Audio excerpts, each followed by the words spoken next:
This is Chiming In with Elyse and David.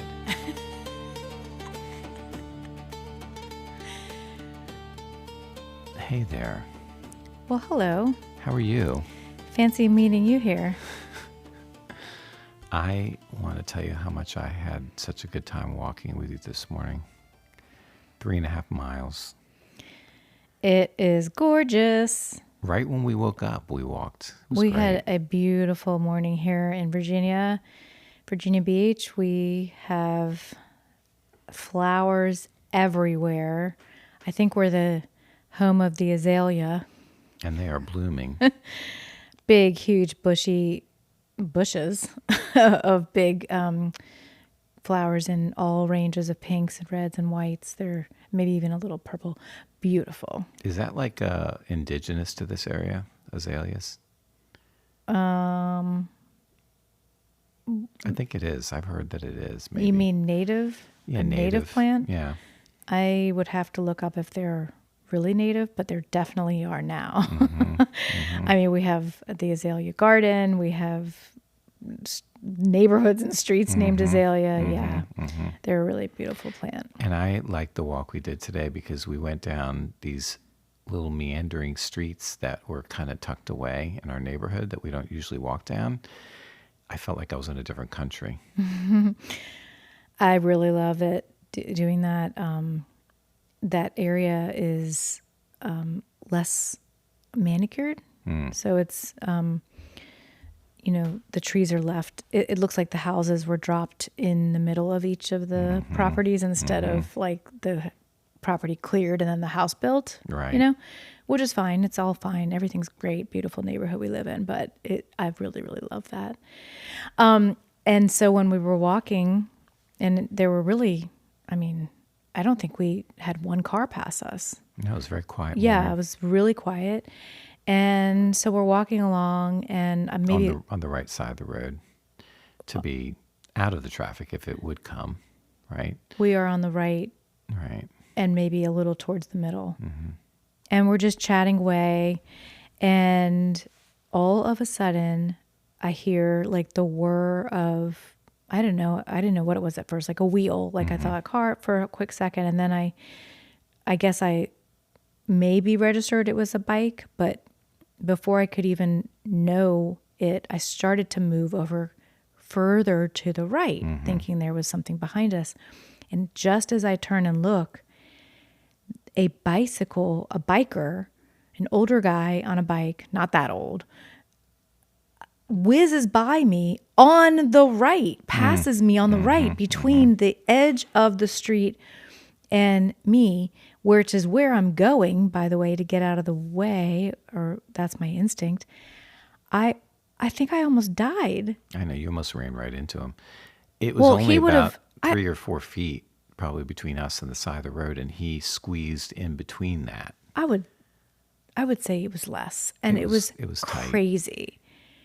Yeah, you were shaking I afterwards. was really upset Yeah, I had because to hold you. I, by the grace of God, did not either just get hit or make him run off the road, or I don't even know. I was surprised he didn't just say something like, No "On words your came out right," of his mouth. or And also, something. it wasn't a bike path. It was the middle of the road. A quiet road And with by the no way, cars. there's an entire side of the road next to us that You you could have should gone that just way. go around. Don't you always go on the left? I know you do, because I'm sitting here helping our youngest daughter, Flora, study for her learner's permit test. Oh my God. And of course, that's what you do. So it was like the most beautiful, like magical walk. And then this crazy moment, but thank God everybody's okay. That's right. And he didn't even, I mean, I He might feel have like had headphones on, maybe. he didn't. And I No? feel like he did it on purpose. Really? Like, how do you not, why would you choose to go between our bodies and almost no road on the right? It was weird. That's crazy. Guys, it was weird. I'd also like to congratulate you for doing the 3.5 miles without having to pee. Thank you. It's because you make me go to the bathroom before we walk. I have learned, I'm a big believer in living and learning, and I've learned that you need to go potty before we leave the house, just like the kids when they were little. I know, it was very funny. I escorted you down the hall to the bathroom. Yes, you did. Arm the other in arm. day. I'm like, where are we going? You're going to the bathroom. Well, I just want to thank you because I think it's brilliant to go to the bathroom before we go for a walk. Thank you. Anytime, love. Let's talk about labels. Awesome. And I'm not talking about the labels on your clothes. Funny. Oh, are we talking about the labels when I get to pull out the little labeler machine and put cute little labels on all the bins and the closets and... You love doing that, but no, I'm not talking about that either. Okay. I am talking about the labels that we give to people in our society that are different from us. Okay. Right. I hate that. Yeah. Well, I have a label aversion. Mm-hmm. So I don't like the feeling of being boxed in personally. No, so you hate that. I hate it. You do not like being labeled a certain way. I get it. Yeah, I mean, I feel like there's this crossroads, like of see me, like see the real me, and then like, but also don't box me in. Mm-hmm. Don't reduce me down to a term or a diagnosis or what you assume I am because of whatever you've decided I look like or talk like. Mm-hmm. Yeah, it's actually a thing. Actually, label aversion is actually a thing. And while I know that having a label can bring a lot of good things with it for a lot of people, I also think in a lot of ways, it can be harmful. Okay. So I do think that there's a time and a place, and it's really important to acknowledge that there are people who need the label and who get services and accommodations and grace because of it. And there's no shame in a label. That's the thing I've always struggled with myself. If I'm being really open about that right now, I have this weird like knee-jerk label aversion. It exists inside of me. That alone is a label, by the way. I have this, and it's a definite reaction, but at the same time, I'm truly not ashamed of my labels, and I'm never wanting anyone around me to feel ashamed of theirs. Right.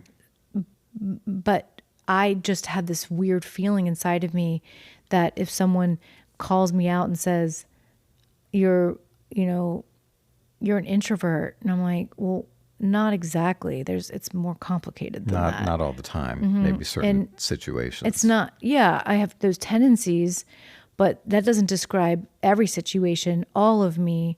And a lot of people really enjoy saying and declaring that they're an introvert, and there's literally great, amazing. But I find for me, they feel like a cage or just very limiting. Do you think that it's because you just want the truth to be spoken, and if somebody says something that's a label that's not exactly 100% right, you want to correct that truth? I do have that also in me, but I think it's a little more like I can be anything I want to be, ever. So then it's a limiting of you. It's a reducing of you into a certain box that confines you into a space that doesn't give you the opportunity to grow into something else. Yes. And also, I think that it can hold a lot of opinions in that box of what that looks like to them. So I think it definitely feels othering often to me. And I think while it can help someone understand a person, I think it can also stop them from ever really seeing the real you. Yeah, people could be afraid of the unpredictability about whatever the label is, and or they just don't want to be around it, so they're like, no. Don't you think though that this is a phenomenon about our society and how we're trying to live in order in our society, and therefore we have routines and we have rules, and we want to identify people by their actions and the way that they're acting and the way that they're responding to you. And we put them in boxes no matter what, because we are trying to find order in the chaos. And so this is just another ordering of the chaos, right? I mean, you go into a room of people and there's 20 people there, and you're talking to them, and you find a person that is a certain way that's different from the other people. And now you're going to label them that way because you're trying to find order in this space. I hear that, but if it's labeling them somehow negative or bad, what are you basing that on?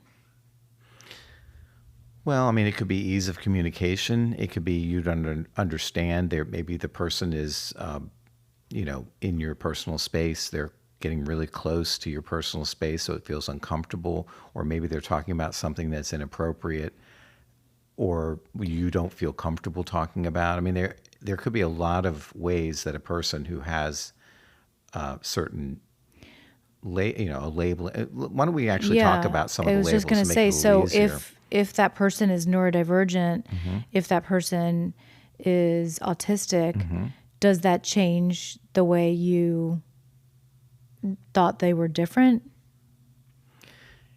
Yes. Okay. And if I knew that for sure, it would help me to understand and how to deal with that person. And not to say that I wouldn't continue to talk to them, but it would allow me to give them grace to know, okay, this person is talking very, very close to me, or they're obsessed with talking about something that clearly I would not be interested in, but I'm going to allow that to continue on, and I'm going to give them grace because I know that that's the way that they're going to talk to me. And that is an interesting perspective. And I would like a world where we give everyone grace no matter what. So every time I enter the boardroom or whatever you just described, and I can tell that there are different people behaving differently, I know it's because every single person is different no matter what. And there will be people who try to present as the same as each other, and there will be other people who don't mind presenting and maybe even prefer to present as differently as they can than the next person. And that's what, for me, brings order to my world, because it's colorful and it's interesting and it's diverse. So I strive to have a world with that in it. Like, I can't imagine having a world that looks all the same, that there isn't somebody kind of standing out for various reasons. Well, I love that, and I love that you have that perspective. But I don't think that it's typical. I think that Oh, it's definitely not. I think that there's a lot of judgment and there's a lot of expectations that people have to act a certain way in our society. And when someone operates outside those boundaries, we recognize it, and a lot of people are scared of it, and they are uncomfortable with it, and they do not want to partake, and they other the person. Right.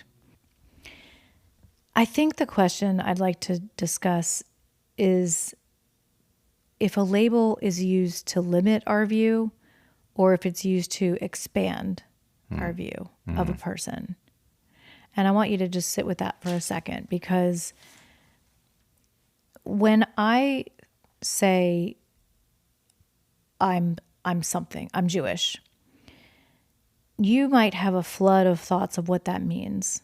Mm-hmm. And that might be limiting as opposed to curiosity that extends beyond that.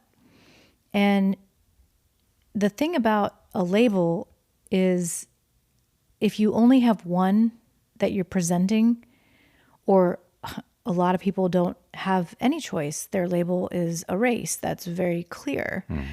And that's by design, divine design, right?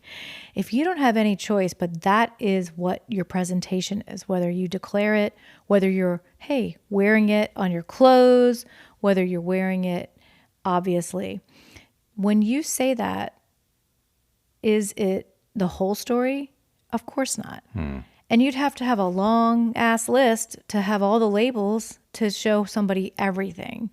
Sounds exhausting. Right, but that is where my question lies. Like, that's why I'm so averse, I think, to it, because if you hear one thing from me, that's not anything to do with the rest of me, or if somebody has, cancer, we've heard our friends say, that's not who I am. Cancer was just something kind of like on my shelf, like with the rest of the books. It was just part of my home, part of me, part of my life, but it wasn't who I am. So if is a label limiting? It absolutely can be in that way. It also can be connecting, because if I meet you and you say I'm Jewish and I say, well, I'm Jewish too, now we have this thing in common and we can connect on that level. We just finished watching a TV series called Young Sherlock. And one of the things about Sherlock Holmes absolutely is appropriate to this conversation is how much he looks at a situation and he looks at clues to decide what is going on. And that is exactly what we're doing when we're labeling people. We are looking at a situation. We are now saying, all right, this person is this. And with that limited information, I'm going to make a bunch of assumptions about where we are. And it's not always right.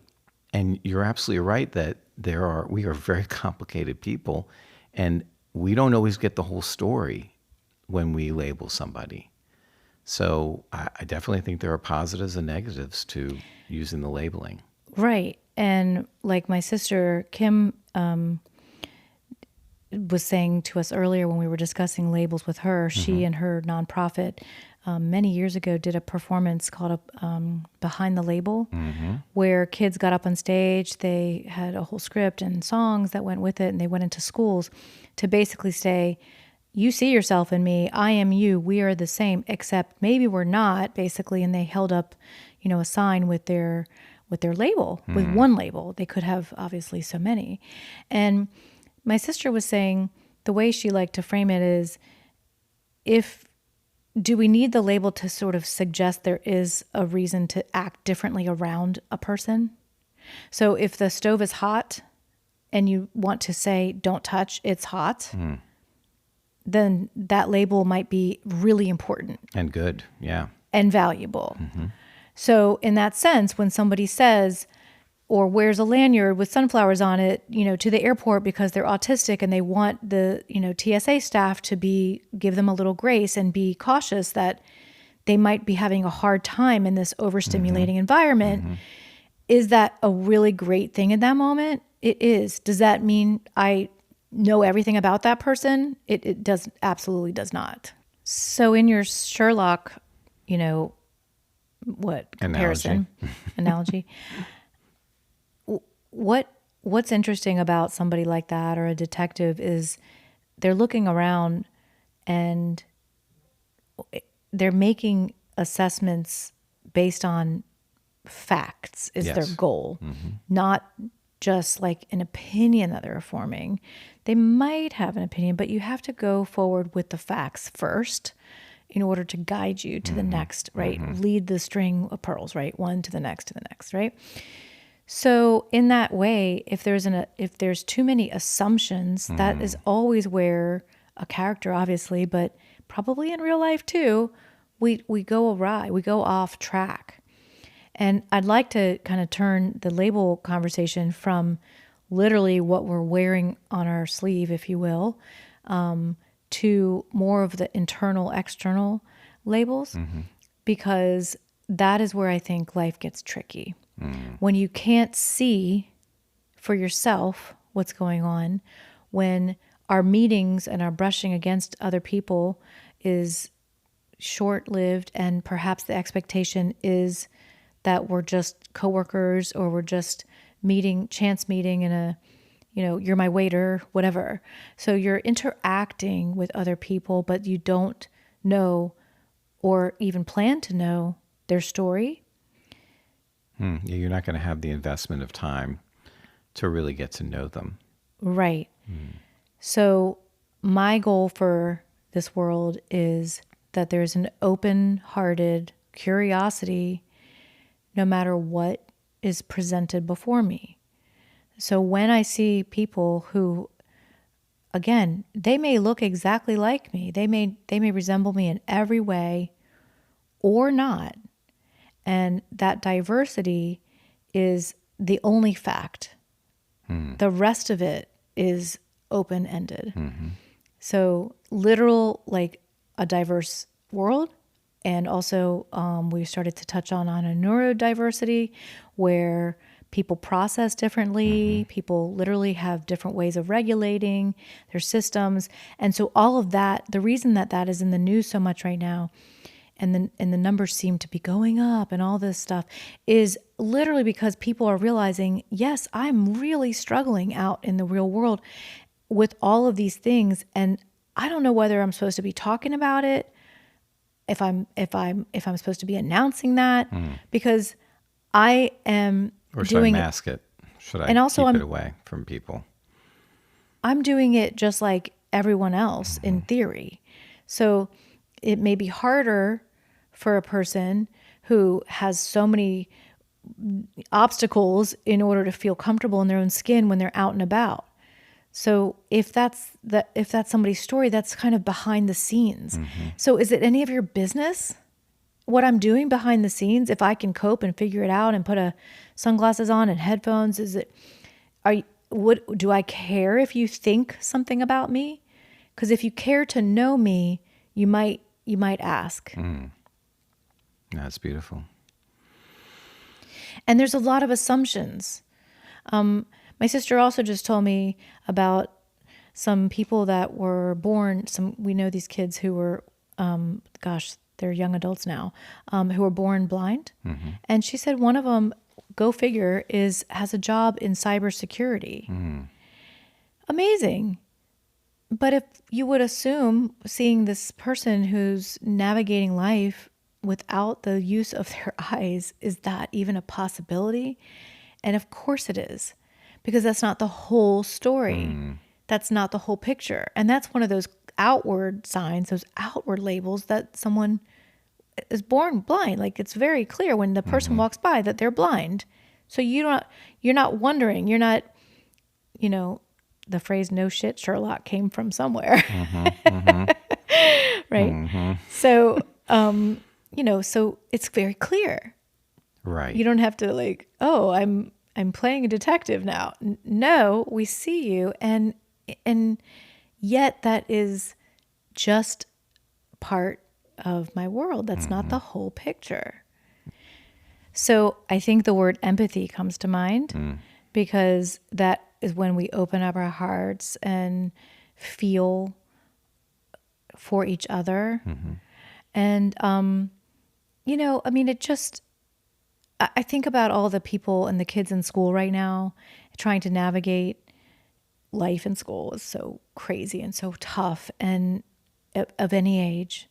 And there's kids left and right that are being diagnosed and labeled with ADHD. And a lot of those kids are just saying it like it's, hey, I have brown hair and I have ADHD. It's very common to hear that anymore. And that's great, because that means that they feel comfortable with themselves, and they're giving their challenges a space. They feel safe to be able to say, I am this. So if you see me struggle, then, please forgive me, basically. Yeah, and when people interact with those kids and they have trouble remembering things, or they're, you know, having a conversation and seem to be not there all the time, there's some grace that you can give them when you know that they have this. Okay, perfect. And now what if you didn't know? Well, So then you have you this might think kid of them who's as being rude or right, or they're not a good fidgeting, friend. or they're constantly getting in trouble. I mean, again, we didn't talk that way when we were kids. You always joke that you got sent to the office a million times, probably for that type of stuff, right? Whereas when our kids were growing up, the school was trying to accommodate, getting fidget toys, fidget spinners, desks that you could, pedal some shit underneath, there's a whole different world out there. And so then the question is,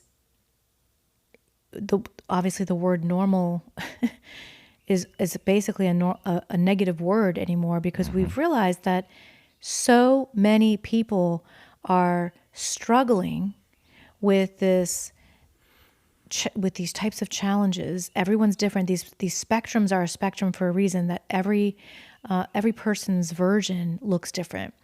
There's a saying, if you met one autistic person, you met one autistic person. I like to say that about, by the way, any human. If you met a person, you met one person. We're not the same. You know that we're not. I have twin cousins. They're not the same. Right. They're identical twins and they're not the same. So then nobody is. But the truth is that we use the label to lump people in a category, in a container that you were saying earlier. And somehow that lets us process somehow how we're supposed to interact with them. But you have to stay flexible and fluid and open. Yes. That's, I think, our point. It's not all one way. It never has been. That spectrum, by the way, is we can all find ourselves on there, but when the amount of challenges start to stack up higher and higher and higher, that's when things get tricky, and that's when diagnoses happen. And that's, we're going to talk about that soon, I think, on a future episode. But I think that the goal of the idea of the label is, again, is it expanding your information of this person and your knowledge, and heightening it in a good way where you can open your heart and your questions can be answered and you can really see the person, It's really curious. We're really dealing with this a lot right now in this world. So speaking of ADHD, something that you have, I don't think, been formally diagnosed with, but I think you've come to understand you probably would be if you did. Well, thanks to you reminding me every 5 minutes that I probably have it. So if you did have that diagnosis, would it feel different? If you had the label, if you knew for sure, I think you know. Listen, the other day we were sitting in the kitchen talking, and we're looking at each other, and the next thing I know, your eyes keep going to the side of my head, and I finally think, oh, God damn, there must be some spider or something, and he's just going to wait till I freak out. There must be something next to me, only to find out that the sun is hitting his watch, and it keeps putting bouncing light next to me, and he's like a freaking cat looking at the little light bouncing around next to me.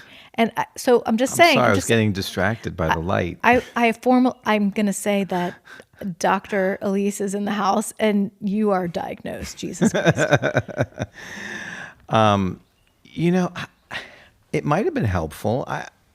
I felt like when I was growing up, you just did what you needed to do to get through school. And, I had challenges, but I had to kind of suppress them in a lot of ways. I'll tell you, I remember, I'll never forget, I was probably in the 3rd or 4th grade, and I would draw during school to try to hyperfocus. That would really help me.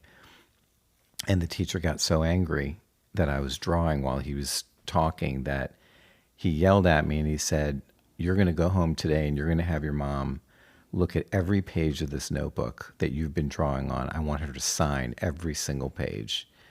And I remember feeling such shame from doing that, but I was actually hearing everything he was saying. Oh, I was for just sure. writing. I was drawing. It was my mechanism. So that's a perfect example. In this day and age, I think that people know that that is true. So that you, as a person that has ADHD, that is actually a tried and true thing, that you can do two things at once, and that in fact, when you are doing, let's say, a fidget or if some sort, it is causing you to help your mind focus exactly in the way it needs to in school.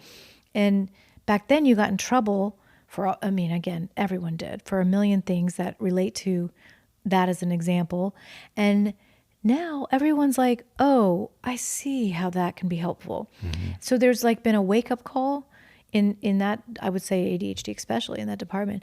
And there's an effort to, let's say, quote, normalize those things while you're walking around. It's not just you. So the problem is that we've been taught, again, that you were taught that having that label might be, looked at as frowned upon, exactly because of the story you just told. I mean, I think when I was growing up, they didn't have that label. I don't ever remember No, they that. did. Did they? Yeah. I mean, maybe there were extreme examples, but I didn't feel like I fit one of those. So therefore, I wasn't on medication. I wasn't seeing a doctor course. or anything Right. like that. Right. And I was able to keep it together enough to be able to do reasonably well in school and pay Exactly. attention and all of that. Again, there's a spectrum, right? So there's people who are seriously struggling, who just keep getting in trouble, can't cope, can't figure out a different way, whatever. And that's obviously okay. There's places and ways of learning our learning differences so that we can actually navigate life. Like there's obviously tools out there now. I don't know. I do want to dive into that. We're going to have, I think, a part 2 to this episode. I'm feeling it. Yes. But in the meantime, the consideration of labels, you joked earlier about wearing, not the kind we wear. And I think it's kind of interesting because if you do think about us wearing labels, like, a designer, that does tell people things about you. And it's, that's curious. You're making a deliberate intention to let people know that you're wearing a certain designer. Or maybe you're not. Like, Right. I might just really, really love those shoes. They just so happen to be whatever, So that's the thing. We can't make an assumption just because we see it. I think that the actual clothing analogy is actually more spot on than you probably realize. See, I'm brilliant. You don't even know how much. Me watching the light flicker along the wall and my like a God. distracted Guys. cat. It was funny. You were absolute. I was ready for him to start pawing the wall. You were really gosh. crazy. Yeah, no, I think that it's just something to consider. So if you look at a person and they're wearing Prada, what are you thinking? Did something just cross your mind? Or They spent a lot of money for those clothes. or are you judging that? Well, I actually like Prada, so I'd probably be pretty impressed. Yeah. Well made. Cool. Yeah. I would say my work here is done, but I think you're a work in progress, buddy. Thank you all so much for listening this week. And as always, we ask you to please like and share and rate our little podcast. And if you have any comments or questions, please write us at chimingin911@gmail.com.